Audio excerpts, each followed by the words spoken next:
commencer par la ville haute, qui est en fait le centre-ville et la vieille ville de Luxembourg. Pour se rendre au centre-ville, il faut traverser un immense viaduc, et c'est vraiment très très grand et très haut.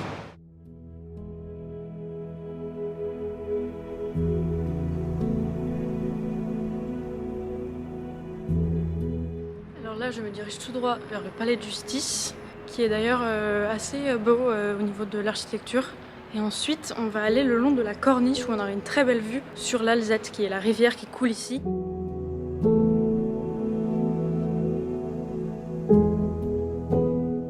Voilà, donc là je me trouve le long du chemin de la corniche. On a une magnifique vue en contrebas. Et d'ailleurs, il y a des petites explications. Oui, donc l'ancienne abbaye Neumünster, qu'on voit juste ici.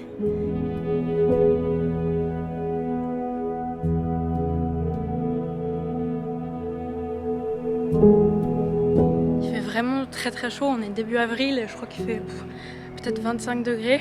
C'est le printemps, les cerisiers sont en fleurs, c'est beau.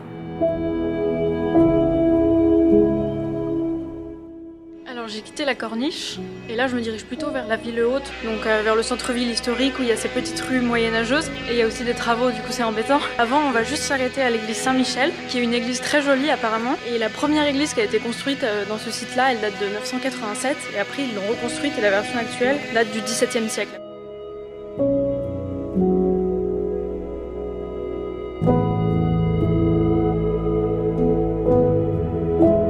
Je m'attendais pas à ce que l'église soit si petite. Par contre, les vitraux sont magnifiques. La couleur est vraiment magnifique, surtout avec ce soleil en ce moment là qui donne juste sur les vitraux, c'est splendide.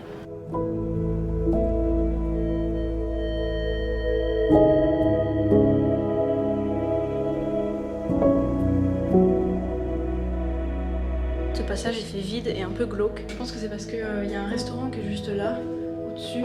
Et à mon avis, en temps normal, ça doit être assez vivant, assez sympathique. Mais là, vu que c'est fermé, il n'y a personne. Et le passage il est un peu laissé à l'abandon, quoi.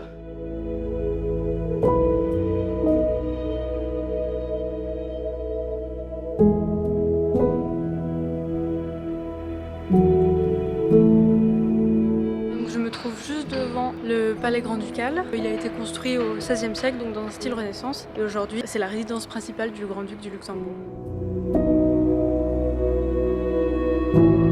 Je suis sur la place Guillaume II Luxembourg, qui est vraiment une place centrale dans la vieille ville. Sauf qu'en ce moment, elle est complètement en travaux, du coup il y a des travaux partout. Sur cette place, il y a l'hôtel de ville qui est juste ici. Mais là, vraiment, il y a des travaux partout, donc je vais vite aller dans les petites rues à côté de la place.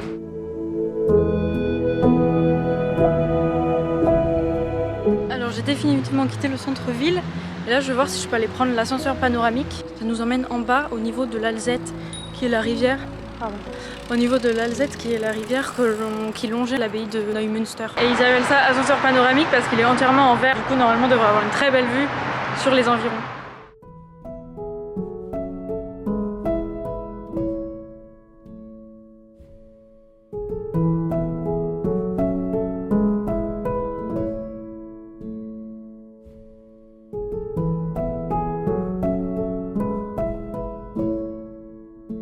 Ici dans la ville basse, je vais suivre une partie de l'itinéraire Vauban. Ça vient de Vauban, qui était un militaire français et un architecte sous Louis XIV. Le Luxembourg a été conquis par les troupes de Louis XIV au XVIIe siècle. Et Louis XIV a fait appel à Vauban pour faire des aménagements urbains de la ville et défendre la ville et faire des fortifications. Et il y a encore des restes de cette architecture Vauban au Luxembourg, notamment 2 tours qui bordent l'Alzette.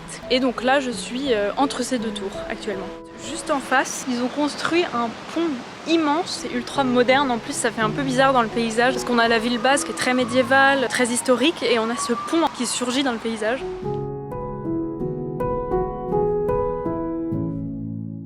Ce qui est aussi intéressant au Luxembourg, c'est qu'il y a 3 langues officielles qui sont le français, l'allemand et le luxembourgeois. Quand on se balade dans les rues de la ville de Luxembourg, on entend toutes ces langues qui se mélangent, et aussi l'anglais évidemment, parce que c'est une ville qui est quand même très internationale. La majorité des habitants au Luxembourg ne sont pas luxembourgeois, ils viennent de l'étranger. Mais quand on va dans une boutique, en général, la langue qui est parlée, c'est le français. Donc j'ai pas vraiment de problème en fait le matin à aller acheter ma petite baguette.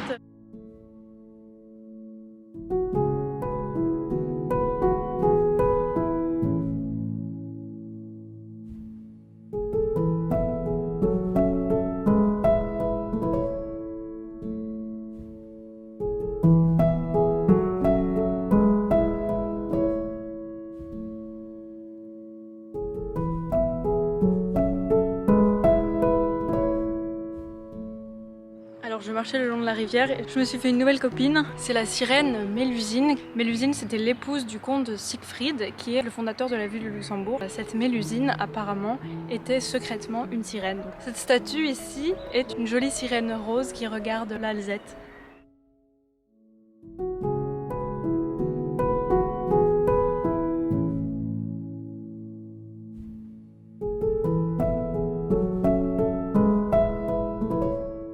Je suis arrivée au bout de la ville, on va dire. Après, si on continue le long de la rivière, c'est très rural, il y a des petits jardins, il y a des petites maisons. Et là, du coup, ce que je vais faire, c'est que je vais remonter de l'autre côté de la ville haute. Ouh, j'ai le soleil dans la tête. Et il y a un grand viaduc encore derrière moi.